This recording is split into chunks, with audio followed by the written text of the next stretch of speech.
Muy buenas tardes, buenas noches, depende de donde nos están escuchando. Siempre tenemos público de distintos lugares del planeta. Aquellos que quieran pueden compartir con nosotros por medio del chat, desde donde nos están escuchando, viendo. En nombre del ZAPTA, Centro Comunitario, el periódico Nueva Sion y la Sociedad Hebraica Argentina, le damos la bienvenida a esta actividad. Para nosotros es un día de fiesta, porque presentar un libro para el pueblo judío es una fiesta realmente, y tenemos el placer de presentar este libro, escrito por Andrés Spokojny, que está aquí hoy con nosotros. Se llama El Impío.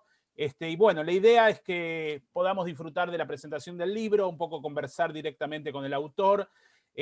A mí me gusta una frase que quizás la repito, como el público se renueva, la puedo repetir, que una frase de Amos Oz, que en realidad me enteré que es de la hija de Amos Oz, de un libro que escribieron en conjunto. Dice que el pueblo judío, más que una línea de sangre, es una línea de texto, y el pueblo judío lee siempre el mismo texto, leemos los mismos textos, leemos la Torá, la volvemos a releer y siempre le encontramos nuevos significados, y así como releemos y reinterpretamos, también escribimos y reescribimos. O sea, esta tarea importante de la vida del pueblo judío, de seguir escribiendo textos. Así que bueno, darles las bienvenidas a todos y a todas.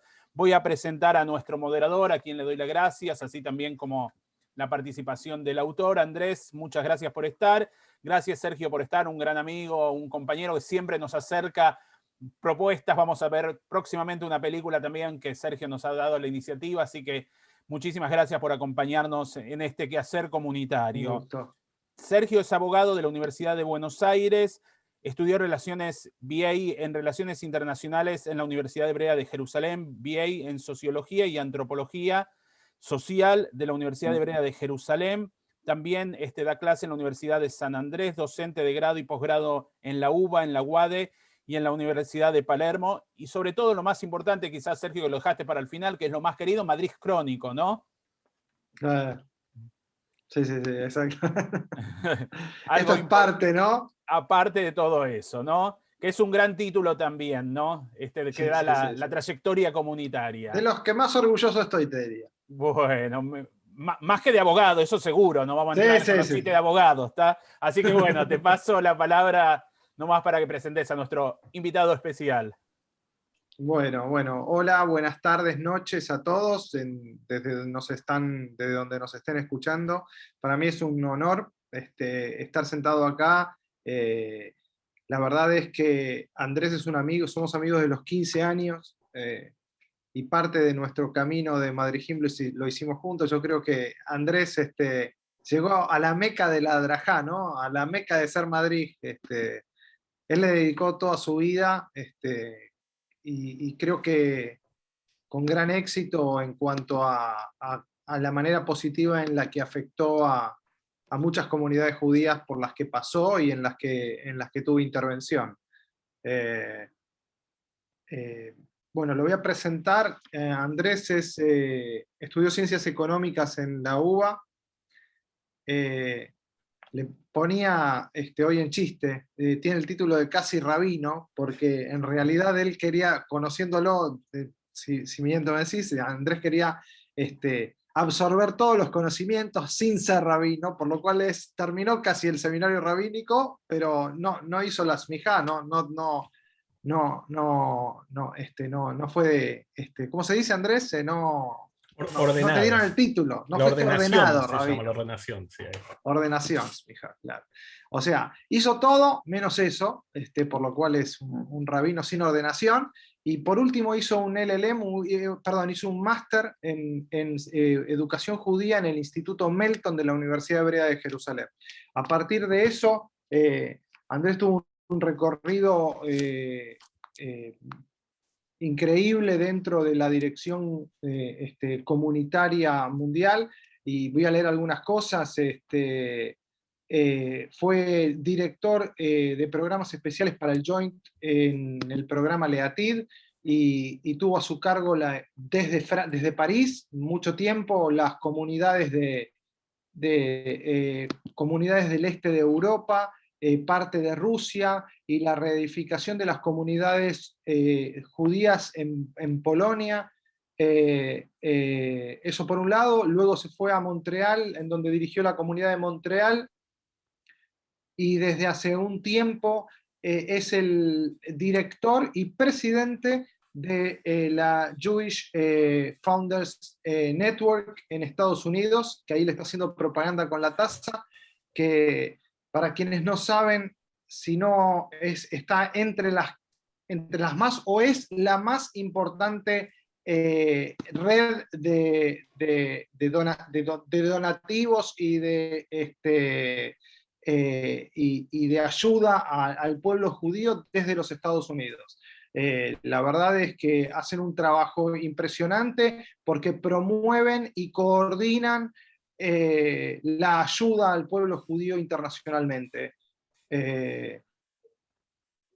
Andrés siempre escribió, Andrés siempre leyó compulsivamente y esporádicamente escribió desde su juventud y ahora con el tiempo fue escribiendo cada vez más por cuestiones inherentes a su trabajo y finalmente se animó a escribir una novela que quería hacerlo hace un montón de tiempo. Así que, Andy, gracias por darnos la oportunidad de conocer el libro, que a ver si podemos ponerlo en un link para que la gente pueda acceder en Amazon a bajarlo electrónicamente. Prontamente va a estar en las librerías en Buenos Aires, ahí Quique lo puso. Voy a hacer un pequeño resumen, ¿sí?, del libro, tratando de no spoilear, ¿sí?, pero es difícil spoilear este libro. Este libro es la historia de Juan de Prado,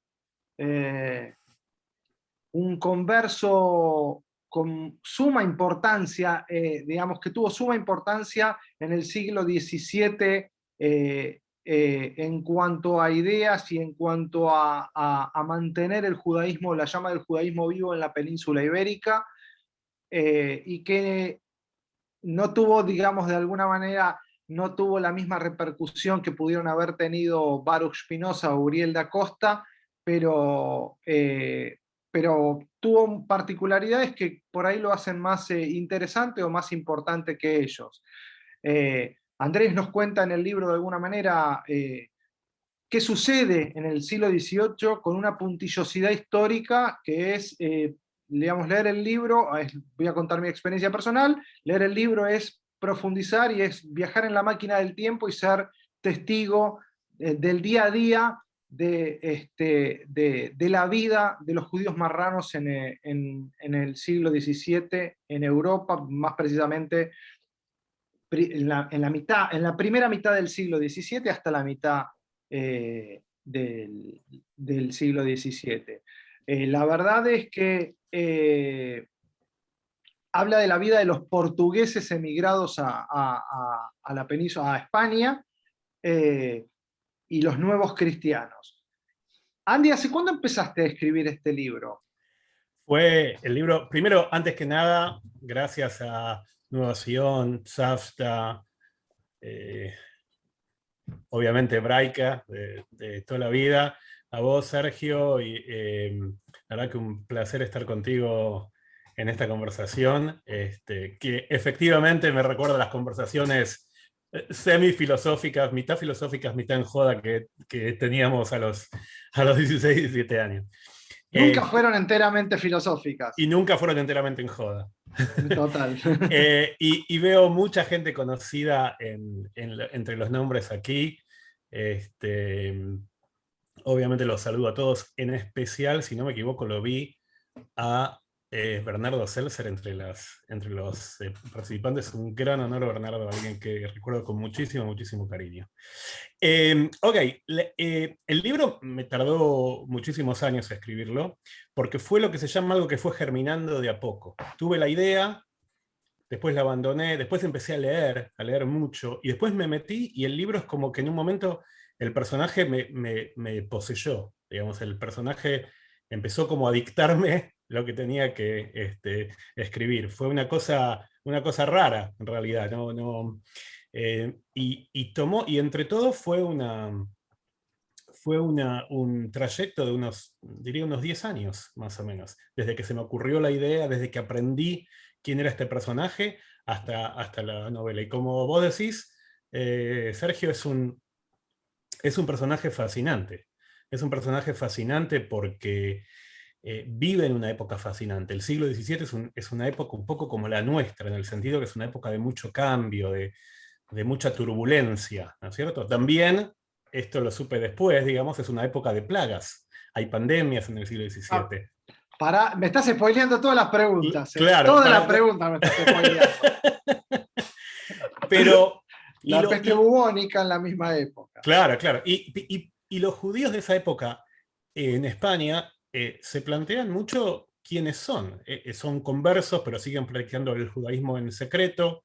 En el caso de Prado es medio loco, porque él es un líder de los judíos secretos, de los marranos, pero después se convierte en un líder de los herejes judíos. O sea, es decir, es un hombre que busca siempre a quién pertenece. Y eso fue básicamente lo que más me llamó en el personaje, ¿no? Es un personaje que no tiene claro quién es. Y me parece que es un poco lo que nos pasa a todos hoy en día, ¿no es cierto? Vivimos en un mundo con muchas identidades donde podemos elegir, tenemos libertad total para, digamos, elegir quién somos, pero eso también nos genera una angustia terrible, ¿no es cierto? Hay que decidir quién querés ser. Y él pasa toda su vida tratando de tomar esa decisión, en esa búsqueda, ¿no es cierto? Yo, mira, antes de entrar en ese tema, me parece un tema súper profundo y creo que, digamos, hubo varias cosas del libro que me llamaron la atención o que más que nada me despertó una gran curiosidad y me sorprendió por las similitudes con la época que estamos viviendo. Pero antes de entrar en ese tema, que hay un montón de aristas para ver en el libro y que lo hacen tan interesante, hay cosas que me producen mucha curiosidad, porque yo no escribí un libro de este tipo y creo que a todos les va a interesar. Para que sepan, el libro, y les decía anteriormente, tiene un grado de detallismo sobre cuestiones de la época que realmente, digamos, es un libro que a uno de alguna manera lo absorbe a esa época. Y si uno estaba medio en penumbras leyendo, se siente que está en el lugar. Y por ejemplo, y lo hablábamos con Quique y con Andy antes en la antesala de la actividad, durante el libro cuentan las comidas que se comían en las casas de los judíos marranos de la época. Y hay recetas, digamos, ¿cuánto tiempo lleva? O sea, solo eso te hizo demorar el libro 2 años, calculo. La verdad... Si no lo inventaste, ¿no? Porque otra cosa es decir, qué ingenio que tiene para la comida este pibe. No, la verdad es que no inventé nada y fue, en realidad, es como vos decís, retratar la vida diaria de la gente en el siglo XVII. Y ojo, porque es vida diaria del siglo XVII en España, en diferentes regiones de España, que era muy distinto. La comida, por ejemplo, es muy distinta. Era en esa época súper distinta en Andalucía, en cada pueblo de Andalucía. Sí. Y lo que me pasó es como que estaba obsesionado. Decía, no, quiero saber exactamente qué se comía en Jaén en el siglo XVII. ¿Cómo hacían los alfajores en Córdoba? La palabra alfajor creo que, digamos, es del árabe. Claro. Es del árabe. Así que... muchas cosas, por ejemplo, y cuanto más descubrís, más te fascina. Por ejemplo, descubrí que lo que se llama el guiso volcado, que es un plato típico, un plato madrileño típico, en realidad es una comida judía, es el cholent, es lo que se come el sábado o la dafiná de los sefaradim. Jamín. El jamín es una comida judía que los católicos la toman y la catolizan en realidad. Cambian la carne de vaca por cerdo, le ponen cosas así, pero es la misma comida, se cocina todo un día, etc. Y esas cosas, por ejemplo, cuanto más te metes, más fascinantes son. Y te empezás a hacer preguntas y no podés parar. Es decir, ¿cuándo llegó el azúcar a España? ¿Cuándo llegó el café? Por ejemplo, hay una parte donde toman café en un momento. No, hay una parte donde toman chocolate. Toman chocolate, el chocolate, por ejemplo. ¿Cuándo se empezó a tomar chocolate? Y es como vos decís, una vez que yo tomé el compromiso de hacer una novela que sea fidedigna desde el punto de vista histórico, que todo lo que se cuenta en el libro está ficcionalizado, pero es todo real. Todos los acontecimientos son reales, todos los personajes, salvo uno o dos, Pará, ahí te paro un segundito. Dale, Porque estás entrando en un tema en el que yo tengo una pregunta. dale.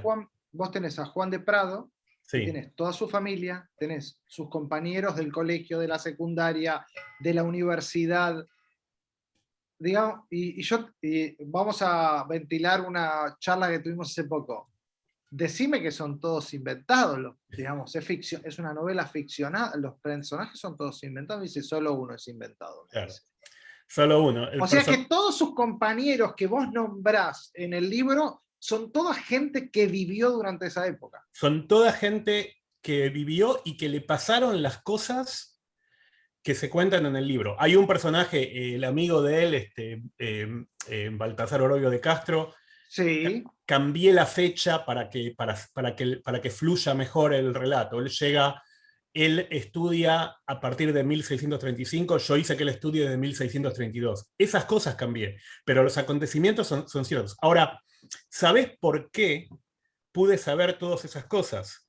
Sí, Gracias. aclaremos que nombrados sin considerar los personajes que son famosos y de público conocimiento, debe haber unos 40 personajes en el libro menores que nunca los escuché y Claro. calculo que ni los historiadores los han escuchado. Por eso me llama la atención, dije, los inventaste, esos son tipos. No, existieron todos los tipos. Increíble. Existieron los amigos de la facultad de él, son todos reales y los conocemos gracias a los inquisidores, porque la Inquisición atrapó a varios de ellos, qué sé yo, y cuando los atrapan, los hacen confesar quiénes son los amigos, y les extraen, obviamente, tenían métodos de tortura, etc., les extraen confesiones sumamente detalladas y escriben toda la historia de la vida, etc. Entonces, como los archivos inquisitoriales se conservan hasta el día de hoy, yo los vi, estuve en Sevilla, fui a ver esos archivos, se conservan hasta el día de hoy, entonces podés saber detalles que son increíbles. Ahora mirá qué loco, ¿no? La paradoja. La Inquisición trata de borrar la historia de los judíos y la preserva. ¿No es sí, cierto? totalmente. Que también es parte del libro eso. Que también te voy a decir una cosa más. Digamos, ¿cómo saben los marranos, los judíos secretos en España, qué es el judaísmo? ¿Cómo celebrar? No pueden ir al Búber. O sea, lo decís en el libro, Claro, ¿cómo saben? La mejor forma de saber. Hagamos lo que está prohibido. Hagamos lo que está prohibido. La Inquisición Claro. decía, si ustedes ven un tipo, por ejemplo, prendiendo velas el viernes a la noche, es judío, arrestémoslos. Entonces ellos decían, parece que hay que prender velas. Parece que hay que prender velas. Exactamente. Y las cosas que hacían eran fascinantes. Por ejemplo, se ponían una camisa blanca en Shabbat, pero la ensuciaban antes. La ensuciaban antes para que los inquisidores no se den cuenta que usaban una camisa limpia en Shabbat. Eran cosas que muchos sefaradín, de hecho, hacen hasta el día de hoy. Por ejemplo, hay una superstición sefaradí que es que no se señala al cielo. ¿Sabe de dónde viene? ¿Cómo sabe uno cuándo termina el Shabbat? O sea, tradicionalmente, totalmente. salís y contás 3 estrellas. Entonces la Inquisición miraba, si el sábado a la noche vos ves a alguien señalando al cielo, contando estrellas, es judío, porque está viendo cuándo sale el Shabbat. Entonces, los judíos sefaradim hasta el día de hoy tienen una superstición que es que no se señala al cielo. Y no saben por qué. Otra cosa que hacen los sefaradim es el Seder de Pesach, se lee con la Zagadot sobre el regazo, no sobre la mesa. ¿Por qué? Por si alguien está mirando por la ventana. Calculo. Exacto, si alguien mira por la ventana, es una cena normal, digamos. Y son todas cosas que vienen de esa época. Bueno, ¿cómo llegamos acá? Por la Inquisición, etc. Sí. Digamos, la Inquisición, esta es la paradoja mucho de esta historia. Sí. A ver, yo creo que digamos, una vez que uno lee el libro, en esta época van a encontrar muchas similitudes. La verdad es que toda la comunidad de judíos secretos en España me hizo acordar mucho estoy hablando con mis amigos que viven en París y me hizo acordar mucho que, y hoy en día en París me dicen, no, no, si vas a comprar algo, primero que no usan más Kipot ni en París ni en Holanda, van al supermercado y si van al supermercado kosher llevan otra bolsa para ponerla adentro para que no vean letras en hebreo. Lo que dijiste, la peste bubónica y la pandemia, digamos, son muchas cosas, la verdad es muchas cosas en común, digamos, estamos viviendo una época muy similar en ese sentido. Basta mirar lo que está pasando en Brooklyn, en un lugar donde hay un montón de judíos, lo que está pasando en todos lados a nivel de antisemitismo. Entonces, Sí. Mira, y es una época paradójica, tanto la nuestra como la de Juan de Prado, porque Juan de Prado tiene, digamos, España, la persecución, Inquisición, el ocultar, pero también él vive en Ámsterdam, que Ámsterdam es la ciudad moderna, es la ciudad libre, es la ciudad donde los judíos finalmente... la sinagoga de Ámsterdam es majestuosa y se puede ver hasta el día de hoy. Y cuando uno ve esa sinagoga que está ahí en Ámsterdam... Y aparte está sin tocar, ¿eh? Está sin tocar, está está sin tocar, de hecho no hay luces, hay velas, hay 2000 velas que las prenden y las apagan. Exacto, exacto, pero la sinagoga esa muestra la seguridad de una comunidad que sale de España, que sale de la persecución y finalmente dice, estamos acá, somos libres, una belleza. Y un poco pasa eso en nuestra época también. Por un lado, los judíos estamos más integrados que nunca, digamos, en el gabinete de Biden hay un minyan, digamos, o sea, Sí. estamos súper integrados, tenemos un país muy fuerte, etc. Y por otro lado tenemos esa misma inseguridad. Y el siglo XVII también tiene esto, tiene una nueva libertad, una integración en ciertos países, Holanda, Alemania, y tiene una gran inseguridad, ¿no es cierto? Pero yo quería decir algo que vos antes hiciste alusión, de que Juan de Prado es un personaje menor en relación a Spinoza o a otros de esa época. Esa era una de las preguntas. Y acá hay una pregunta en el si chat. son contemporáneos, ¿por qué no Spinoza? Claro, y acá hay una pregunta en el chat. Que dicho sea de paso, perdón por lo Sí. dejé, nos vamos llevando por la conversación. Cuando terminemos, Quique, ¿podemos abrir un pequeño espacio para hacer algunas preguntas? Sí, claro. Si quieren ir haciendo preguntas y comentarios, las vamos juntando y cualquier cosa las vamos yendo al final, pero acá Andy vio una, entonces, para que está hablando el tema, la agarra.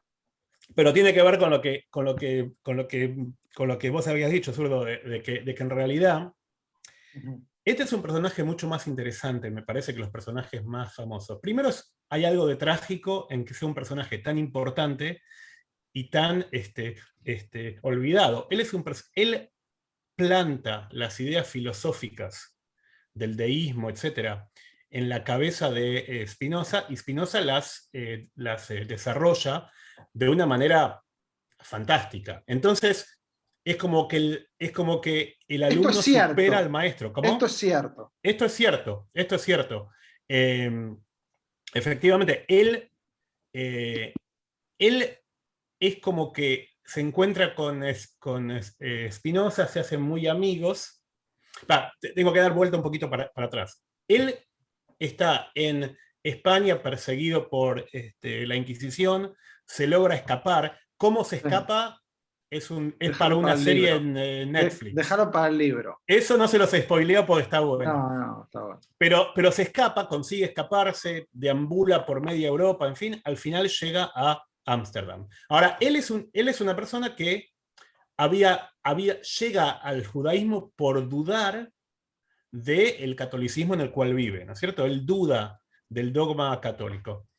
Llega a Holanda, vuelve al judaísmo en forma libre, empieza a estudiar, en serio, va a la yeshiva, etc. ¿Y qué le pasa? Se da cuenta que también duda del judaísmo. Entonces se convierte, así como había sido un hereje para los católicos, se convierte en un hereje para los judíos. Digamos, él es excomulgado, o sea, él es expulsado de la Keilah junto con Spinoza. ¿Pero por qué? Porque él empieza a desarrollar las ideas que se llaman de el deísmo, que es una doctrina filosófica que dice que en realidad Dios son las leyes naturales, no hay un Dios como el de la Biblia. Él lo que dice es, Dios son las leyes físicas que rigen el cosmos, digamos, que es lo que dice Spinoza. Entonces, Spinoza toma esas ideas y hace todo un sistema filosófico. En el libro El Tratado Teológico Político, que es un libro súper difícil de leer, pero fascinante. Ahora, Prado no escribe nada, no es tan inteligente como Spinoza. Él tiene las ideas, pero no las puede desarrollar. Entonces es un poco trágico, porque la historia no lo recuerda a él. Digamos, pero sin él, Spinoza, digamos, jamás hubiese hecho lo que él hizo, y probablemente el modernismo hubiese sido distinto. Porque la filosofía de Spinoza, desarrollada a través de las ideas originales de Prado, son las ideas básicas de la filosofía moderna. Entonces es un personaje importante y olvidado. Ahora, lo que tiene Prado es que él duda sobre el catolicismo, sobre el judaísmo, y también duda después sobre la filosofía. Sobre lo la que lo filosofía hace deísta. aún más judío todavía. Lo que lo hace, exacto, aún más judío. Él dice, porque cuando los excomulgan, cuando los echan, digamos, Spinoza dice, y bueno, a mí qué me importa, yo no quiero ser judío, yo soy un filósofo deísta, vivo entre los filósofos, no me importa. Prado dice, no, yo quiero reinventar el judaísmo de una manera que no sea contradictorio con la razón. O sea, que la religión y la ciencia no sean contradictorios. Spinoza dice, a mí no me importa la religión, yo no creo en nada. Él dice, bueno, pero yo me siento parte del pueblo judío, dice Prado. O sea, es un poco como un judío laico de hoy, hablando de Tzavta, ¿no es cierto? Es un judío laico que se siente judío, que es parte del pueblo judío, pero que no acepta el dogma. Entonces, obviamente, termina peleado con todos. Los católicos, obviamente, no lo quieren. Los judíos lo echan. Los filósofos no lo quieren porque también duda del dogma filosófico. Entonces, por eso me parece una personalidad fascinante, digamos, que nunca está completamente, digamos, en casa con sus ideas. Siempre duda, que como vos decís, eso lo hace profundamente judío. Más judío. Claro. No, nunca más parecido a Bob Dylan que Juan de Prado. Exacto. No, totalmente. O un Leonard Cohen, por ejemplo, un tipo que va haciendo un camino filosófico y alguien que busca su propia identidad. Una búsqueda. Ahora vamos a entrar en el tema de la identidad. En un ratito vamos a entrar en el tema de la identidad. Antes que eso, te quería volver una pregunta atrás, porque vos te me adelantás a las preguntas y esta es una pregunta que Quique me avivó ayer de hacerte, que me parece muy buena. Me sorprenden las semejanzas de manera que nos cruza digamos, esa época y esta época. La verdad me sorprendieron mucho las semejanzas.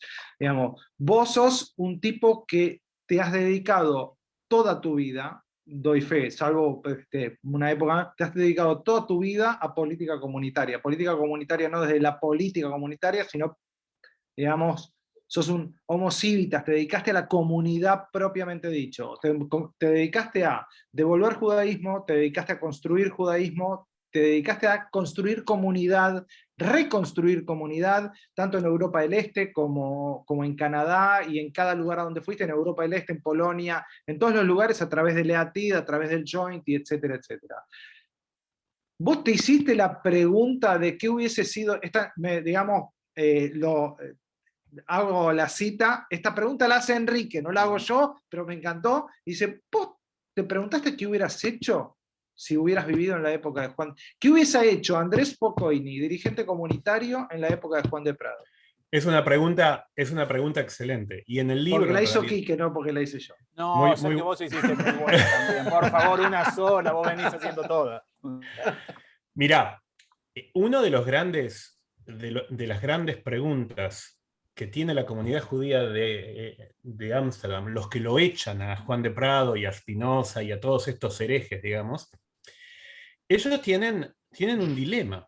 Ellos tienen el dilema, que es el dilema que tenemos nosotros hoy en día, que es ¿cuál es el límite de la disidencia? ¿No es cierto? Y es un problema que el pueblo judío tiene siempre. ¿No es cierto? El pueblo judío siempre fue un pueblo muy diverso y muy plural. O sea, en la época del Segundo Templo estaban las sectas, los saduceos, los fariseos, los esenios, etc. Ahora, llegan los cristianos, y en un momento alguien dice, no, bueno, esto ya está fuera del pueblo judío. ¿Cómo se toma esa decisión? ¿Quién la toma?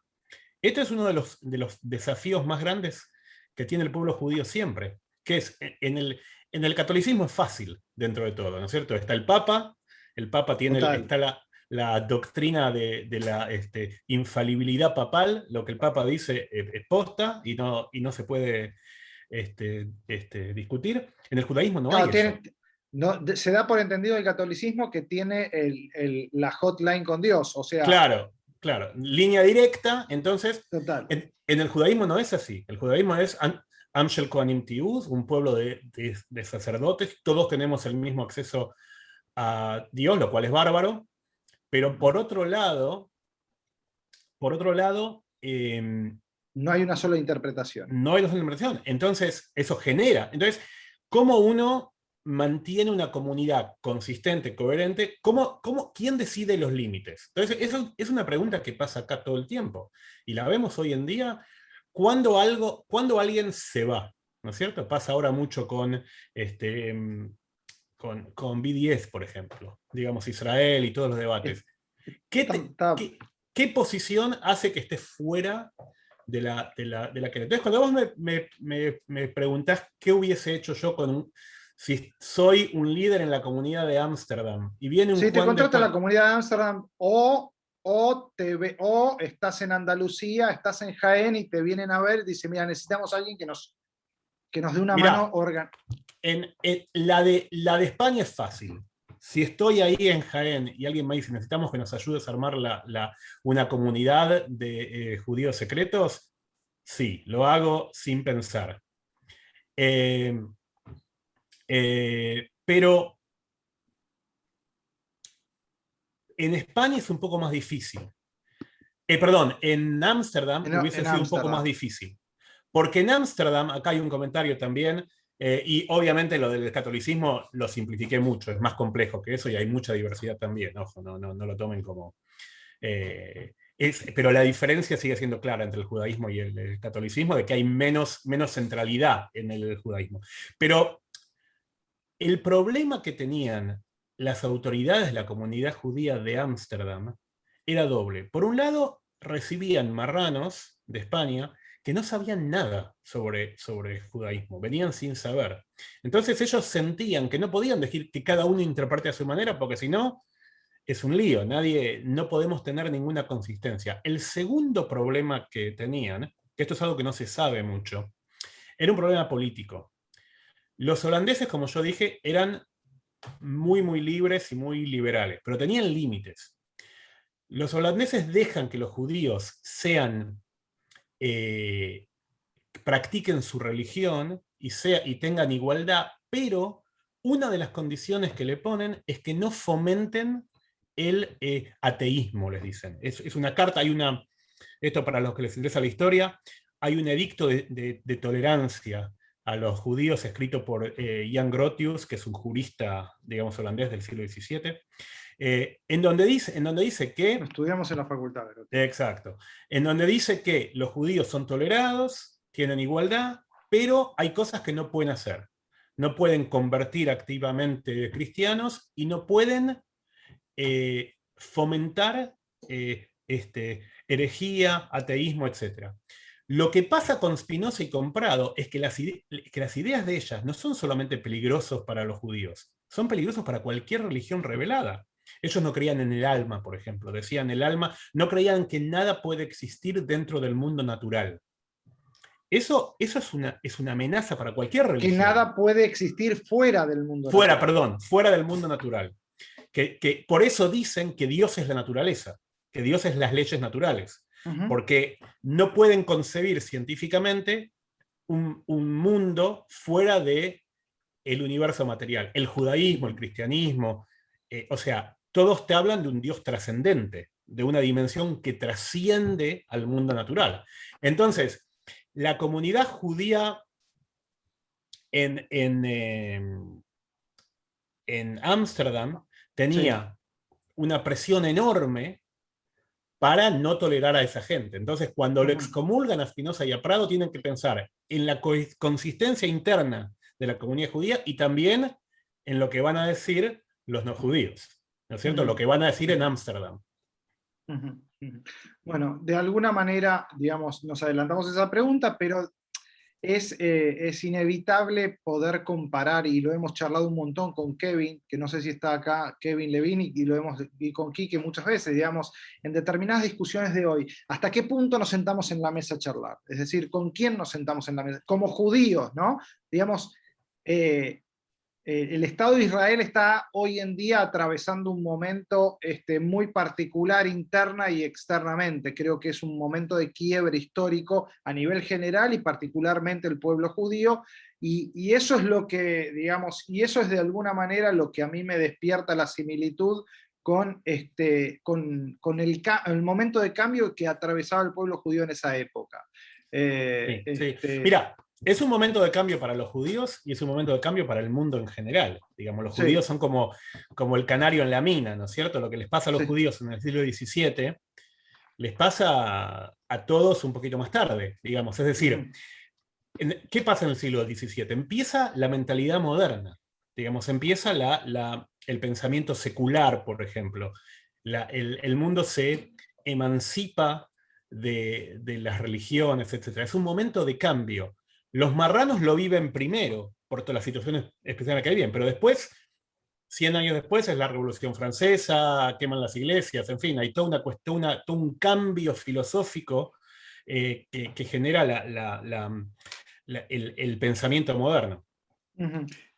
Pero lo que tienen en común los dos momentos, el nuestro como el siglo XVII, son momentos de profundo cambio. Nuestro mundo es un mundo en transición. Nosotros vivimos en un Me mundo que parece que está muteado, Andy. ¿Está ahí? Sí, yo te estoy escuchando.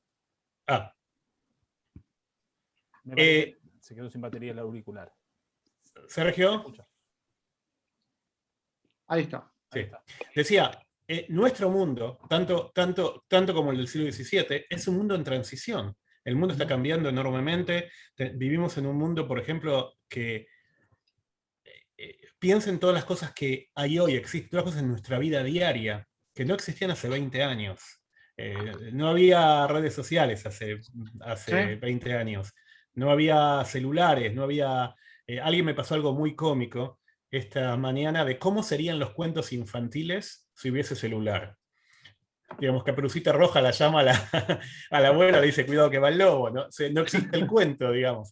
Es decir, el mundo está transformándose, pero no está transformando solo tecnológicamente, Sí. se está transformando cómo el ser humano se percibe a sí mismo. Y en ese sentido es un cambio muy similar al que pasaba en el siglo XVII. Y eso también es lo que me fascinó de la época. Un momento donde estamos, el mundo está cambiando y no sabemos bien en dónde estamos, ¿no es cierto? Y tenemos esta angustia, ¿no es cierto?, de el orden político cambia, las religiones cambian. ¿Y cómo nos posicionamos? ¿No es cierto? Y la búsqueda de Prado es un poco la búsqueda que todos tenemos, ¿no es cierto? Ujú. De saber El tema posicionarse. identitario. Esa era una de las preguntas que quería hacerte, y es decir,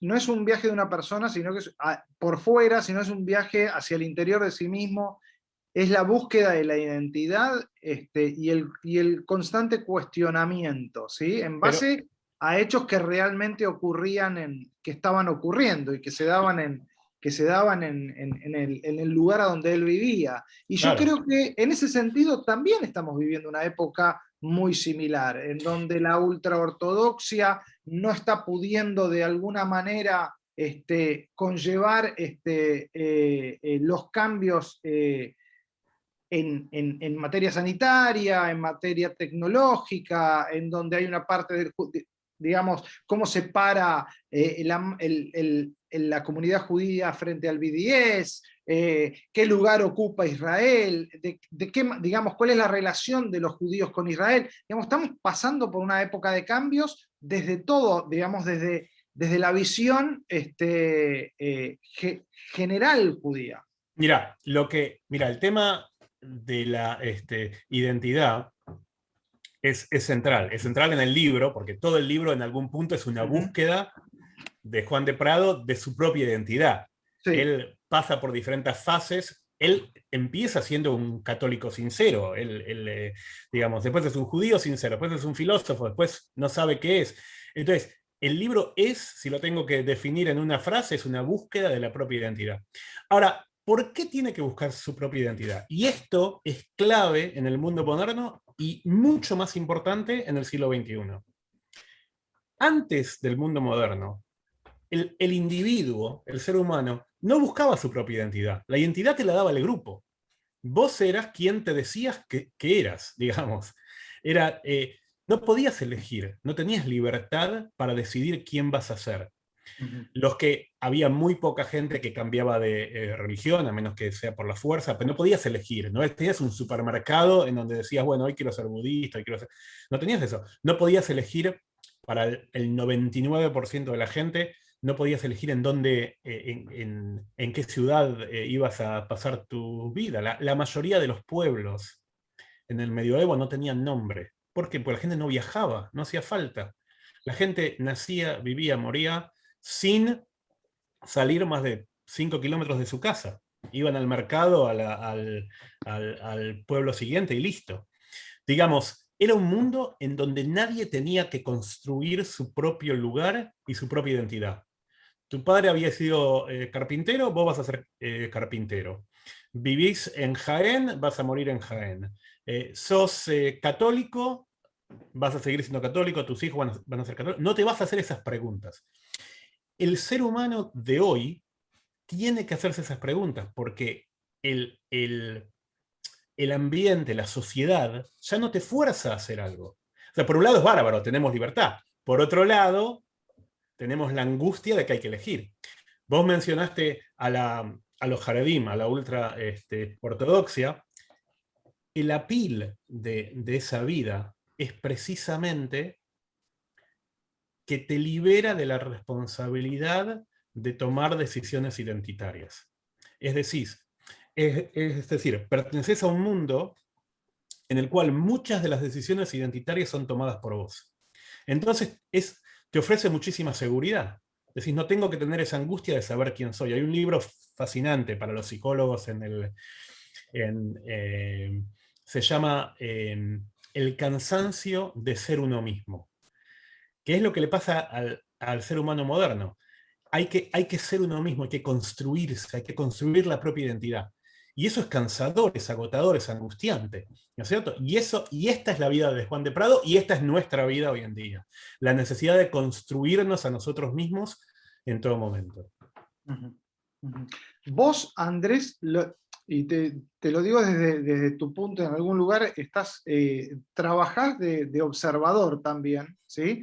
Porque es como un observatorio comunitario, Andrés, de alguna manera, es parte de su trabajo ver de qué manera se encuentra la comunidad a nivel internacional, de qué manera se encuentra la comunidad judía en Israel, y de qué manera va evolucionando, qué le falta, qué debería hacer, a dónde debería apuntar, digamos, de qué manera se puede ayudar a la comunidad judía. Y, digamos, mi pregunta es, digamos, no se puede negar que durante todo el libro está visto también Juan de Prado es un observador y es digamos, relata de manera subjetiva, pero relata lo que pasa alrededor suyo en las comunidades judías por las donde pasa, la comunidad judía de los judíos secretos, de los criptojudíos, que ahora digamos, nos robaron la palabra para temas más financieros. La cryptocurrency, sí, claro, la criptomoneda. Criptojudíos son los que están, digamos, no relacionados con Bitcoin, ¿no? Sí. Pero, digamos, él cuenta lo que pasa en la comunidad criptojudía, después cuenta lo que pasa en la comunidad judía en Ámsterdam, y lo que le cuentan, y lo que pasa en la comunidad judía italiana, que esa es una parte muy interesante también. O sea, y ahí veo a Andy un poco, ahí te vi a vos, y vi a esto es Andy. Claro. Entonces digo, ¿qué pasa hoy, Andy? Digamos, ¿qué encontrás? Digamos, yo encuentro similitudes con lo que vos estás contando. Sí, no. Mira, primero hay algo que es totalmente cierto.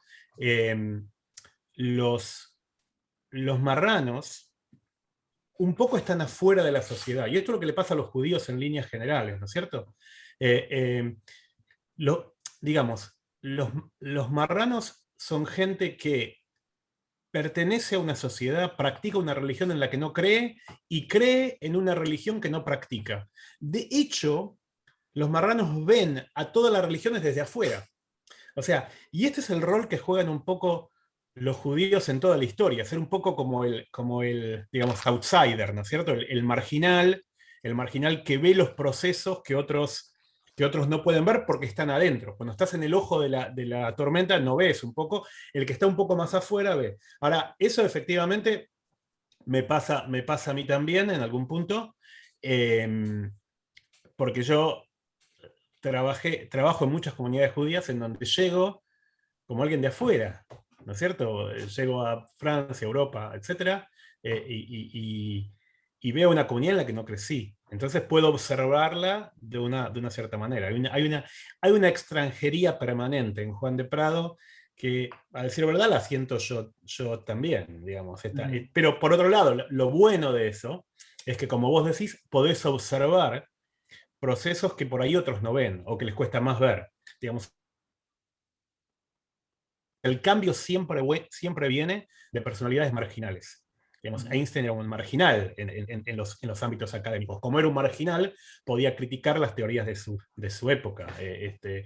Digamos, Freud era un marginal en el digamos, establishment médico de su tiempo. Entonces, yo de alguna manera, forzado por las circunstancias también, soy un marginal en las comunidades a las que voy, pero eso me permite ver justamente estos procesos de cambio, procesos de transformación súper profundos. Digamos, Israel, lo que está pasando, digamos, está transformando un poco la psiquis del pueblo judío. Por primera vez en 2000 años el pueblo judío tiene poder, por ejemplo, tiene poder militar. ¿Qué hacemos con eso? Es una pregunta difícil, ¿no es cierto? Que viene inevitablemente, digamos, el tener poder viene inevitablemente con ser foco de juzgamiento, digamos. Exacto, ¿no? Exacto. Cuando no tenés poder, a ver, es muy fácil ser el más Cuando no tenés humanista. poder nadie dice nada. No, pues no solamente eso. Es muy fácil tener valores humanistas y ser cosas cuando no tenés poder. Digamos, el judaísmo se desarrolla en un contexto de falta de poder soberano. Es decir, claro, nuestras leyes de la guerra, por ejemplo, Parashat Ki Tetzé, son leyes sumamente humanistas, digamos. Uno no podés cortar árboles, por ejemplo, cuando sitias a una ciudad, no podés cortar árboles, no podés dañar a los árboles. Claro, eso suena bien. Suena bien, pero claro, nunca lo tuvimos que poner en práctica porque nunca teníamos ejército, nunca hacíamos guerra, o sea, ahora sí, y ahora empieza ese choque entre los valores y la realidad. Sí, bueno, la ley de la guerra muy bien, pero me están tirando misiles, ¿qué hago? Entonces, digo esto no para opinar sobre el conflicto del Medio Oriente, imagino que esto lo hacen todo el tiempo en Salta, sino para que pensemos que hay cambios muy profundos que están pasando en el pueblo judío, que nos enfrentamos a situaciones nuevas. Lo que yo hablaba también, la situación de libertad radical, la situación de que los judíos individuales, como los individuos, digamos cualquiera, tienen más poder y más libertad de la que nunca tuvieron en su historia. ¿No es cierto? El ser humano, hoy en día, con este aparato, podemos iniciar una revolución. Esto nunca pasó en la historia del ser humano que un individuo pueda tener tanto poder. Esto cambia las comunidades. Digamos, las comunidades se vayan en lo colectivo, no en lo, digamos, individual. Un tipo como Prado, que es un individualista, que él quiere decidir su camino, etc., choca con la mentalidad más colectivista. Y eso nos pasa a nosotros también. En el fondo, todos los problemas que tenemos, no todos, pero muchos problemas que tenemos, es por no entender, digamos, asimilación, falta de, digamos, interés en el judaísmo, etc. Es por un choque entre el judaísmo tradicional y las nuevas condiciones del mundo. ¿Qué es lo que yo observo en todas las comunidades? Con diferentes matices, pero en todas las comunidades es el mismo proceso. Bueno, nada, a mí, antes de abrirlo a preguntas, creo que hay algunas preguntas interesantes, no sé si Quique tiene alguna en particular que quiera hacer también, pero a mí, en lo que a mí respecta, la verdad es que es esos libros que nos dan la rara oportunidad de ver de pasarla bien, de meternos, de absorbernos en una novela y además de de ser testigos de una época que no nos tocó vivir, y que a la vez tienen muchas similitudes con esta época. Bueno, nada, en lo personal para mí es, nada, somos amigos con Andy de los 16 años y estar en este momento para mí es un placer una oportunidad única. Así que, si quieren pasamos a algunas preguntas, ¿no? Quique, ¿vos Perfecto, tenés alguna? quizás yo haría, digamos, una pregunta más general, de índole general a Andy. Andy, Vale. primero, ¿qué personajes bíblicos te inquietan? Y segundo, ¿qué intelectuales judíos te inspiran? Para que te Eh, conozcan desde otro ángulo. Personajes. Bueno, empezamos con los pensadores judíos. Los que. Hay dos tipos de pensadores que me interesan mucho. Uno son los que hacen síntesis. Por ejemplo, en el pueblo judío vos tenés que en ciertos momentos hay pensadores como Saadia Gaon, como Rambam, Maimónides, que hacen esta síntesis de lo que yo estaba hablando entre el judaísmo y lo que se llama el Zeitgeist, el espíritu de su tiempo. Es decir, Maimónides dice, estamos en un mundo que cambia, ¿no es cierto? De pronto resurgió toda la filosofía griega, aristotélica, etc. Y eso se encuentra con el judaísmo. Y a mí me fascina cómo él trata de armonizar las dos cosas, de sintetizar las dos cosas, de vivir en los dos mundos. O sea, pensadores que logran vivir en varios mundos al mismo tiempo me parece que son los más ricos. O sea, no los que se cierran, los que dicen, no, rechazamos la filosofía aristotélica. No, Rambam no hace eso.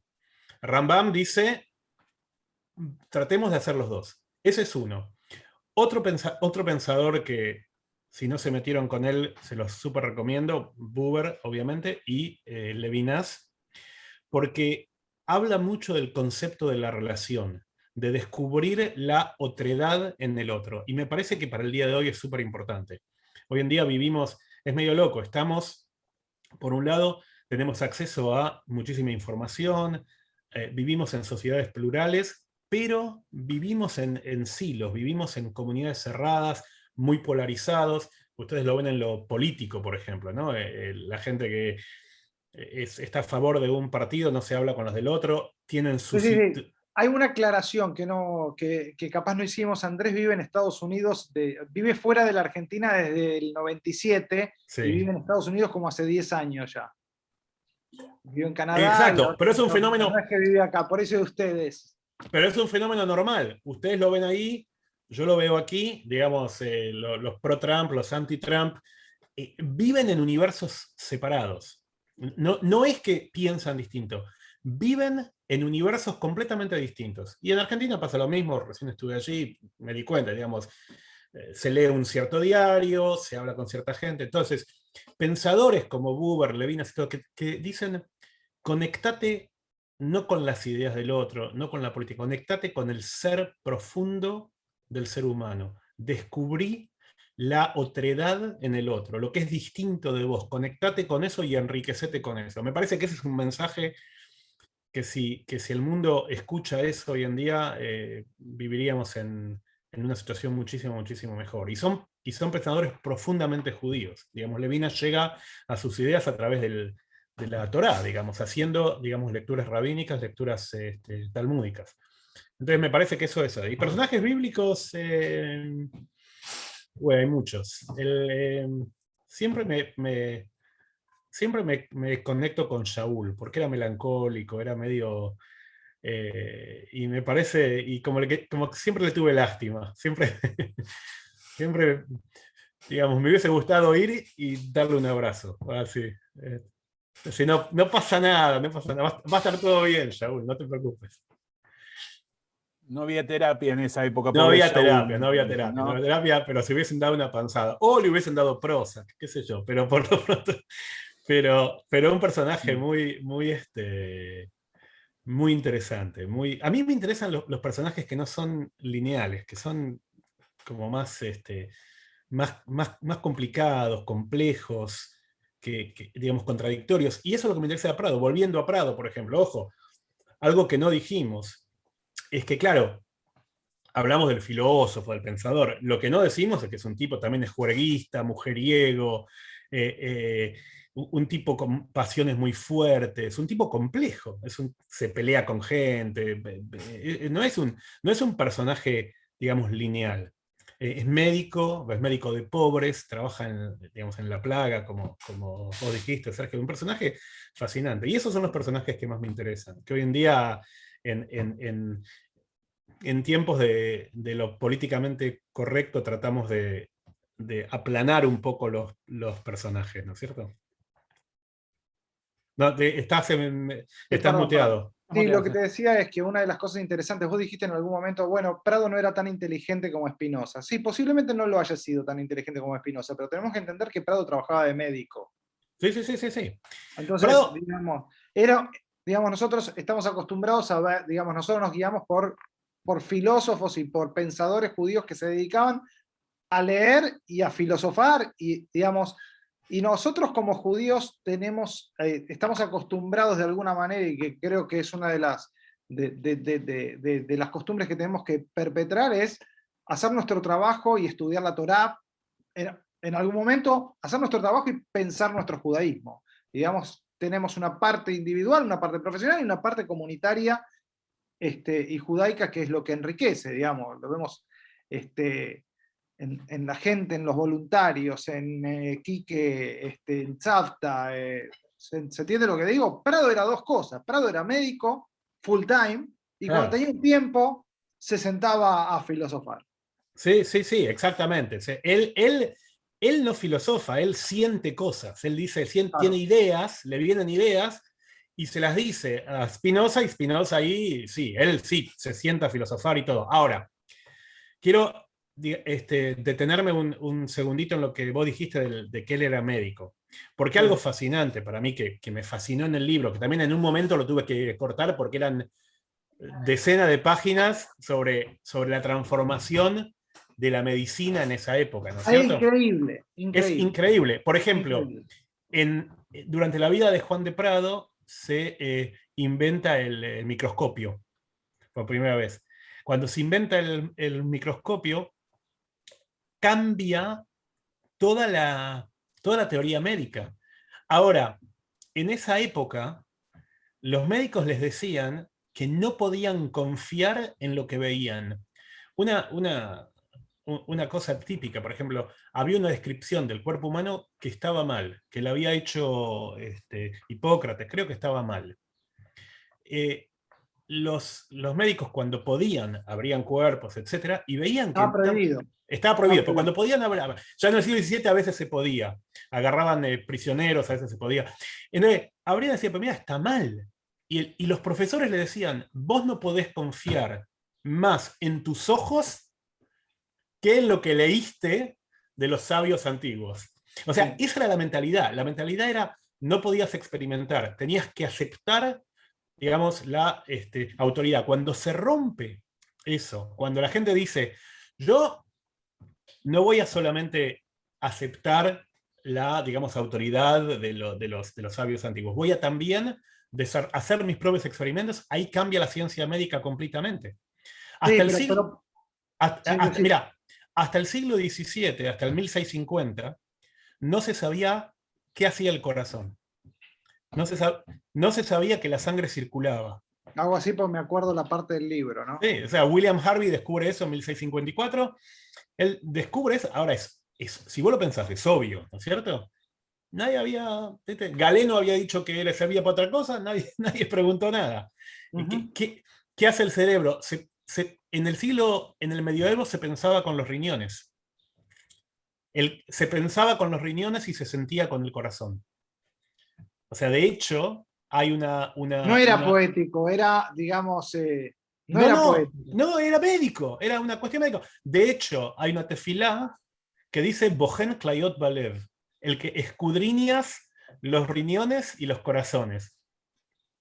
¿Qué es? Digamos, infecciones urinarias, ¿no? No, es porque se pensaba que los riñones era el sitio del pensamiento y el corazón el sitio del sentir. Entonces, Sí. eso también es una transformación, la transformación de la ciencia radicalmente. O sea, descubren, por ejemplo, que las enfermedades las causan, lo ponen ahí, gusanitos. O sea, los microbios, empiezan a ver con los microscopios los microbios, y son unos gusanitos que se meten en el cuerpo. Sí. O sea, es un poco la transformación que está pasando ahora también, con cosas como la neurociencia, como la ingeniería genética, es a otro nivel, pero es la misma transformación, es una transformación radical. Sí, pero por otro lado también, Andy, lo que yo vi, y que lo hablamos en algún momento, pero digamos que vale la oportunidad, es durante la peste negra o la peste bubónica, como se llamaba, digamos, nadie, hasta mucho después se dieron cuenta que era una bacteria que tenía las pulgas, etcétera, etcétera, etcétera, y andaban todos como astronautas. ¿A alguien le suena algo conocido eso? Además, y los debates en Córdoba, por ejemplo. Claro, ¿de dónde viene? De las llagas vienen la peste Sí, sí, bubónica. sí, O sea, sí. Del aire. generación espontánea, y los tipos iban, vos lo relatás en el libro, digamos, para tocar a un paciente se vestían de astronautas y no sabían cómo venía la peste bubónica. No tenían idea. Muchos pensaban, ¿vieron esas máscaras del carnaval en Venecia con una nariz grande así? Sí. Eso era una máscara de los médicos de plaga.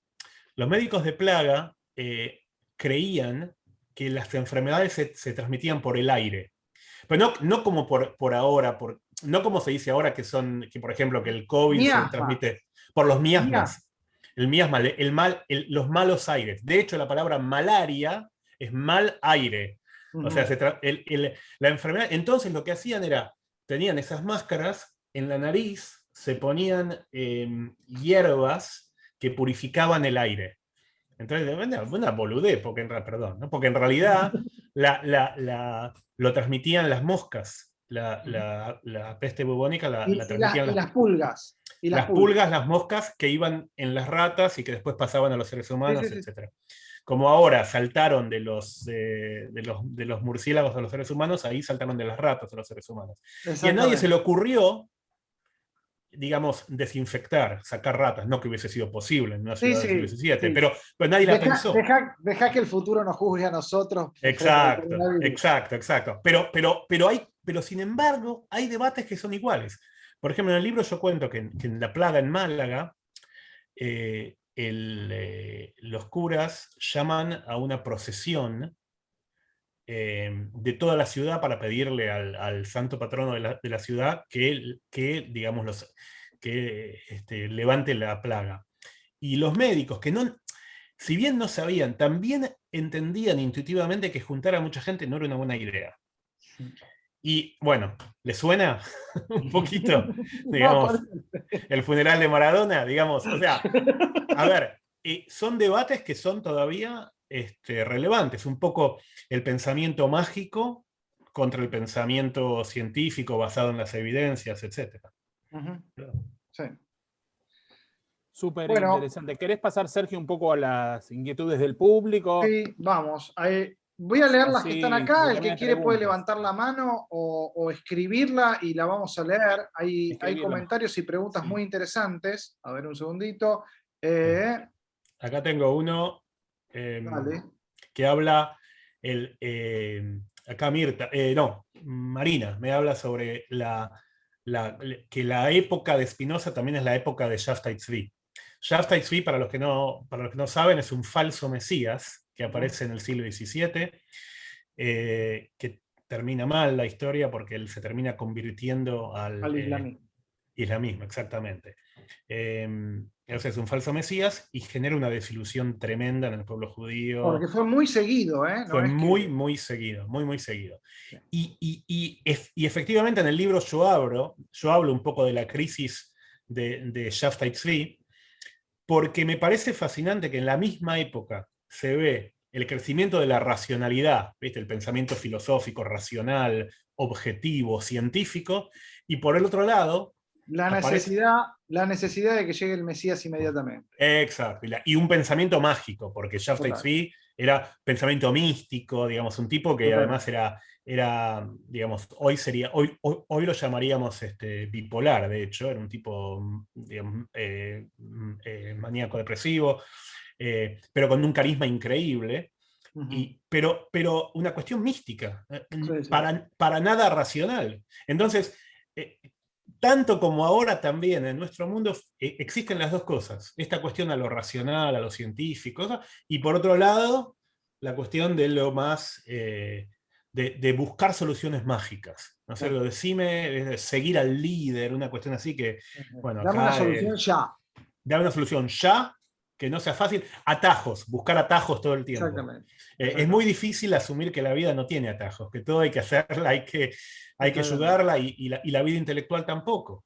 Digamos, no hay soluciones fáciles. Entonces, pero cuando aparece alguien como Shafta Tzvi en un mundo que duda mucho, que hay toda mucha duda sobre el futuro, y como pasa ahora también, aparece un Trump y te dice un Bolsonaro o lo que sea, y la gente lo sigue un poco porque transmite seguridad. Y estos tiempos son, los tiempos de cambio son tiempos donde hay muchísima inseguridad. Javier Indig me pregunta, es una buena pregunta porque hay muy poco escrito, ¿de dónde abrevaste la información sobre Juan de Prado? Muy buena pregunta. Muy buena pregunta, porque en realidad hay un solo libro escrito sobre Juan de Prado, una escritora francesa, se llama Natalia Muchnik, que escribió un libro sobre Juan de Prado, pero no hay ningún otro libro sobre él.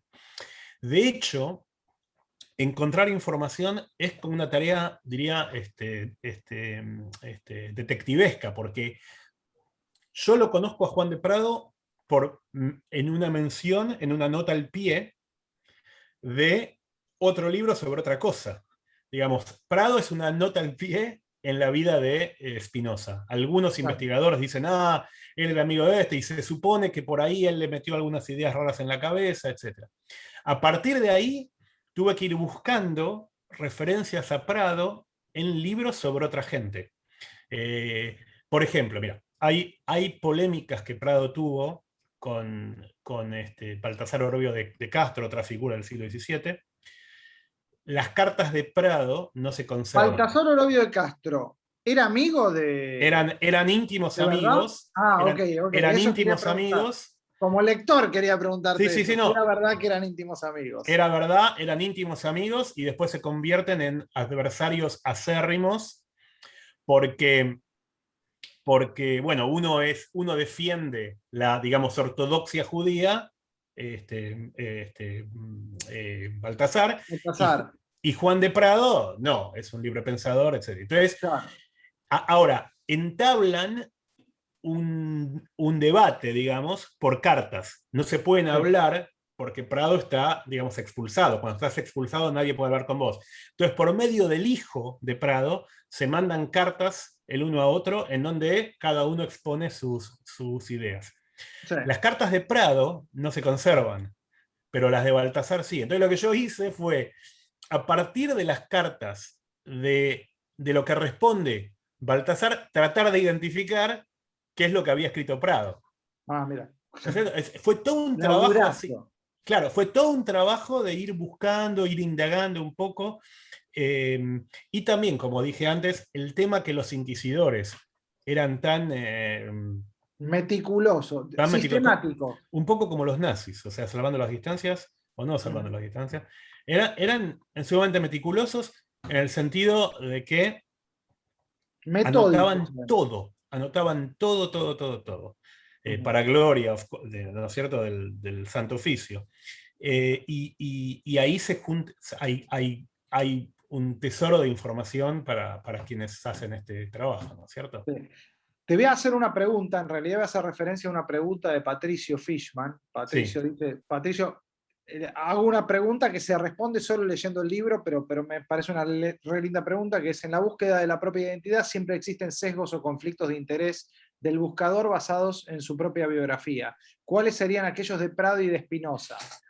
De Spinoza quizás podrías hablar, pero de Prado lo cuenta el libro eso, ¿no? Sí. De alguna manera. Mira, él es producto, él tiene un diálogo con su hijo, que habla un poco sobre esto, al principio del libro, así que no es un spoiler, en donde él dice, Prado dice, yo soy fruto de las circunstancias en las cuales viví. Y el hijo le dice, no, vos elegiste ser quien sos, hacer las cosas que quisiste. No, yo... Son las primeras páginas, así que no. Claro, vivimos en este mundo y esto me formó, mi biografía me formó. Entonces, esta pregunta es muy importante porque de hecho, él se sienta y le dice al hijo, quiero que escribas la historia de mi vida. Dice, ¿por qué? Porque a través de entender mi vida vas a entender las ideas que yo pude crear. Entonces, efectivamente, busca su propia identidad, desarrolla ideas filosóficas con los sesgos que le da su propia experiencia vivida y el tiempo en el cual vivió, efectivamente. Acá me preguntan del título. Sí, eso era lo que iba a decir. Hay muchos que preguntan el título y por ahí tiene otra pregunta Gustavo, el director de innovación, que te la va a hacer personalmente. Bueno, el título, en realidad, le tengo que dar crédito a mi gran amigo Sergio Wider, que él leyó el manuscrito y me dijo, ¿por qué no le pones el impío? No tenía título. Lo pensaba llamar, el título que yo había pensado era En el punto ciego de Dios. Ese era el título que yo había pensado. Y otro más, no sé cuál era. Y después Sergio me dice, ponele el impío. ¿Sabes qué? Suena bien. Era el hereje, el impío, es como una... Impío es un poco más fuerte que, digamos, el hereje. Me pareció, pero por ahí hereje pega más. Él no es impío, él es hereje en realidad. Hereje, en realidad, la palabra viene de hereteikos en griego, que quiere decir el que elige. O sea, él es un hereje en el sentido que él elige su propio camino. Y es impío también porque no cree, porque es un descreído, es un dudador profesional. Entonces, así que bueno, ese es el origen. Bueno, a ver, lo escuchamos a Gustavo, que no lo veo. Dale. Andrés, la verdad que de escucharlos y escucharte me da muchísimas ganas de leer el libro ya. Y me surgió como una pregunta, una duda respecto a partir de, digamos, algunos de los intercambios que escuché, ¿no? Y cuando de un punto contrapone el pensamiento racional, digamos, cartesiano, con el pensamiento místico.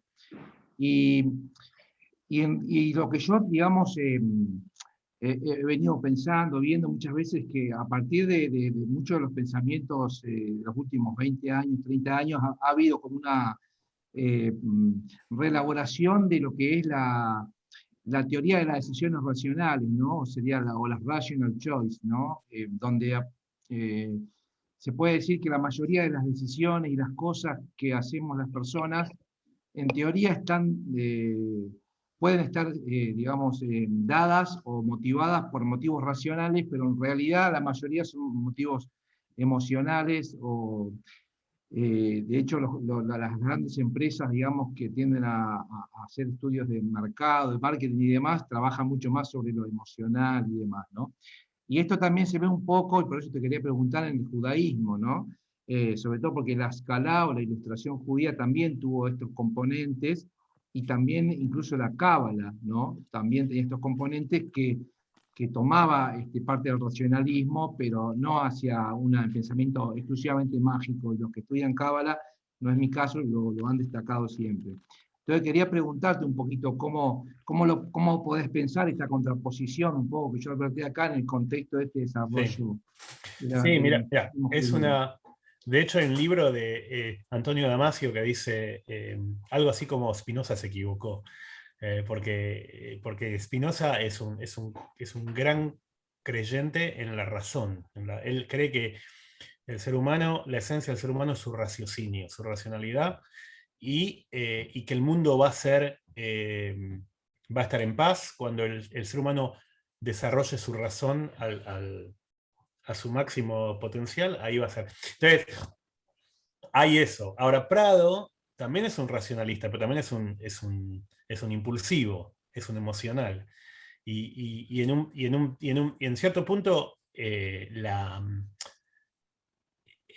el ser humano en realidad no es ni completamente racional ni completamente instintivo. Si leen el libro, ¿cómo se dice? Thinking Fast and Slow, el de Daniel Kahneman, donde habla sobre cómo opera el cerebro humano, que lo sabemos ahora, es una mezcla entre racional, emocional, instintivo, biológico, químico, es decir, es una mezcla. Lo racional, el lóbulo frontal es el racional, pero negocia todo el tiempo la amígdala y con los sectores Bienvenido más... a VoiceOver.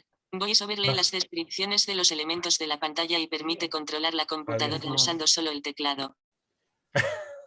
Bueno, Se nos eso coló, fue, se no nos fue coló en racional, fue español. emocional. Se nos- El este, voiceover, perdón. Se me olvidó el entonces, voiceover. entonces esto existe siempre. Y en el judaísmo esto también se ve. Lo que pasa a nivel humano también se pasa a nivel de pueblo. Es decir, el pueblo judío siempre tiene esta cuestión, esta tensión entre los elementos racionalistas y los elementos místicos. Está el Rambam y el Ramban, está los filósofos del medioevo racionalistas y la Kabbalah, que es más mística. Es decir, el hasidismo y el Gaón de Vilna, ¿no es cierto? Esto es una tensión permanente. Y como hablábamos antes, en el siglo XVII se ve entre la visión más racionalista por un lado y el mesianismo de Shaftai Tzvi por el otro. O sea, hay una tensión permanente. Y ahora hay que ver para dónde estamos yendo, ¿no es cierto? Hay movimientos acá en los Estados Unidos, hay muchos movimientos como muy espiritualistas, mucho de mezclar con técnicas de mindfulness, de cosas así, que va un poco más en contra de lo racional. Y hay también gente que se está mucho en lo racional, y si el futuro del pueblo judío va a tratar de seguir siendo siempre, yo creo, un balance entre lo racional y lo místico. Acá Ezra me hace una pregunta que me parece interesante, que si hay otros pueblos que tienen los mismos problemas a nivel de identidad que el pueblo judío. Y la respuesta es sí, obviamente. Como dijo Tolstoy, los judíos son como todo el mundo, nada más un poquito más. O sea, tenemos... pero lo que está pasando en el mundo hoy en día, por ejemplo, a nivel identitario les pasa a todo el mundo. Le pasa a todos. En los Estados Unidos, por ejemplo, claro, nosotros decimos, uy, cuánta asimilación, los judíos que dejan el judaísmo, etc. Pero en realidad, lo que no nos damos cuenta es que el 48%, esto salió un estudio del Pew Research, el 48% de los americanos adultos viven hoy en una religión que no es la religión en la cual nacieron. O sea, todo el mundo está buscando la identidad. Para los judíos es más complicado porque hay como diferentes capas, ¿no es cierto? Es el ser minoría, es el dentro del judaísmo también, pero esto es un problema que le pasa al ser humano en líneas generales, en especial en momentos de cambio. Todos buscamos nuestra propia identidad, y como yo antes decía, los judíos somos un poco el canario en la mina, ¿no es cierto? El que primero le pasan cosas que después le van a pasar a todo el mundo. Las crisis identitarias que nosotros tuvimos hace 50 años, hoy en día las tiene todo el mundo, en cierta forma. Hay muchos agradecimientos, Andy, y felicitaciones que podés leer en el chat, no solo a la iniciativa, que también agradecemos desde Tzavta, de Nueva Sion y desde Hebraica, sino vos. Gracias, Andy, súper interesante escucharte. Gracias por el espacio Tzavta. Bueno, Judith Berenstein, una amiga, muy interesante y motivador, da ganas de tener ya el libro. Un placer escuchar a Andy y Sergio, a Ayelet.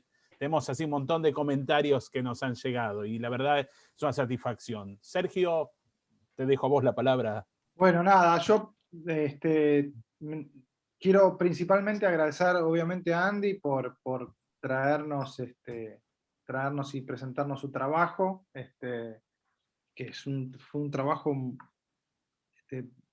la verdad es que muy importante, y se lo ve, apenas se lee, uno se empieza a dar cuenta, esto está muy investigado o muy inventado, ¿no? Y bueno, ahora sabemos que está muy investigado. Pero también quiero agradecer a Tzavta, porque de alguna manera trasciende una visión objetiva, general y descriptiva de lo que pasa en la comunidad, sino que se mete dentro de la dialéctica, abre el espacio para que todos hablen y mantiene viva la llama más importante del judaísmo, que es la intelectualidad, la espiritualidad, y poder abrirla a todos los que la transitan de alguna manera. Así que agradezco muchísimo el espacio y los espacios que siempre nos da Tzavta para este tipo de actividades. Así que bueno, nada, muchas gracias a todos. Una última palabra para, digamos, agradecerles a todos estar aquí.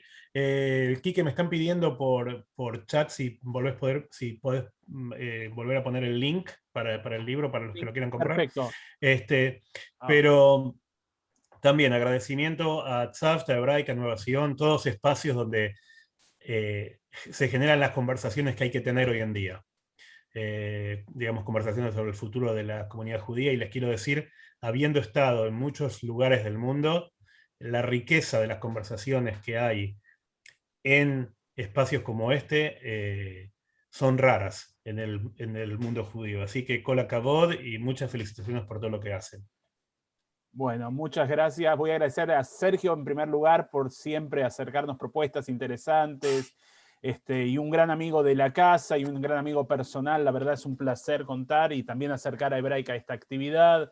Nueva Sion, espacio también, hermano, parte de la familia que también generamos debates y artículos que son contrahegemónicos, ¿no? ¿Qué es esto? En cierta manera es el equilibrio entre una pata adentro y una pata afuera, tratar de tomar lo judío, pero también no ver lo que nos pasa como el contexto. Y Andy, a vos, extraordinario. Y te hago la última pregunta. Después de este laburo, ¿qué viene? ¿Tenés algo en mente? Tenés razón. Sí. Claro, hay que hacer, sí, ¿no? Lo que viene, hay que buscarle otra obsesión. Sí, estoy trabajando en otro, que es también sobre una época de cambio, es sobre la época de los Hashmonaim, del primer siglo antes de Cristo, que también es una época de profundo cambio en el pueblo judío. A mí me interesan los momentos de quiebre, los momentos de cambio. Pero claro, tengo también, como dijo Sergio antes, tengo Tenés que trabajar también, Andrés. Exacto, tengo lo que se llama un day job, así que va a tomar, espero que no tome 10 años como el otro, pero la idea es sí, seguir investigando a partir de situaciones reales, situaciones que tienen paralelismo con los cambios que estamos viviendo nosotros. Que también tiene dificultades, de hecho, el tema todo de los macabeos, porque el judaísmo no lo tiene incluido dentro de sus libros sagrados y cerrados, sino está en el Nuevo Testamento, y bueno, vas a tener que buscar otras fuentes también. ¿No? Veo que te la complicás, era más fácil hablar de otros temas, ¿no? Exactamente. Y también cruzado por la identidad, y en este caso sí una identidad también mezclada con algo más bélico también, ¿no? Con no solo la lucha espiritual, intelectual, sino la lucha física. Exacto. Así que vas a tener para entretenerte. Bueno, ya te comprometemos que lo presentás en Tzavta, ¿está bien? Con muchísimo placer. Bueno, agradecerles de verdad de corazón. ¿Dentro de 10 años? No, esperemos que sea el año que viene. Tenemos que estar nosotros todavía. No, y creo que agradecerte muchísimo, la verdad un placer, te vamos a volver a convocar para hablar seguramente de otros temas, para alguna mesa, porque es un placer escucharte, no solo lo que tiene que ver con tu libro, sino con tu conocimiento del mundo judío, del mundo comunitario, tu trayectoria de vida, ¿no? Creo que eso es tan importante, porque no llegás a este libro solamente por mirar papelitos, archivos y hacer viajes, sino llegás por todo un recorrido que vos también hiciste, que tiene que ver tus cuestiones personales también de dar identidad a judíos que estaban también en la búsqueda de una identidad, toda tu trayectoria en el mundo comunitario, que sin lugar a dudas te llevaron en esta síntesis a escribir este libro, ¿no? Así que agradecerte muchísimo, agradecer a todos ustedes por participar en estas actividades, para nosotros es muy importante. Creo que algo que vemos que el chat siempre que hacemos en las actividades que hacemos desde Tzavta, la gente está todo el tiempo leyendo. Acá me pregunta cuándo se publica el libro físico, ¿no? Por ahora el libro físico está saliendo en otros países de Latinoamérica. Me imagino que en algún momento va a llegar a las librerías en Buenos Aires, pero obviamente con la pandemia las cosas se complicaron. Nos vas a avisar y lo vamos a difundir. Les voy a avisar, pero como hablábamos con Sergio offline, se lee más rápido en el ebook. Hay que tomarle la mano. Hay que tomarle la mano, pero se lee más rápido, además es un mamotreto, entonces mejor el Kindle. Y hablaba que un poco el tema del chat en nuestras actividades, la verdad es bastante interactivo, y eso es lo que queremos, que la gente opine, escucharlos y todo, así que agradecemos muchísimo. Nos espera un mes de junio con muchas actividades. Vieron en la previa todas las actividades que tenemos, van a recibir por mail. Las actividades en realidad está hecho para todos nosotros, para que podamos disfrutar y siguiéndonos preguntando con estos temas que Andy hoy habló, el tema de la identidad, quiénes somos nosotros como individuos y quiénes somos nosotros también como colectivo. Así que Bueno, que tengan buena semana a todos. Muchas gracias Andy, Estados Unidos. Gracias Sergio, gracias Gustavo y gracias a todos por estar. Buenas noches.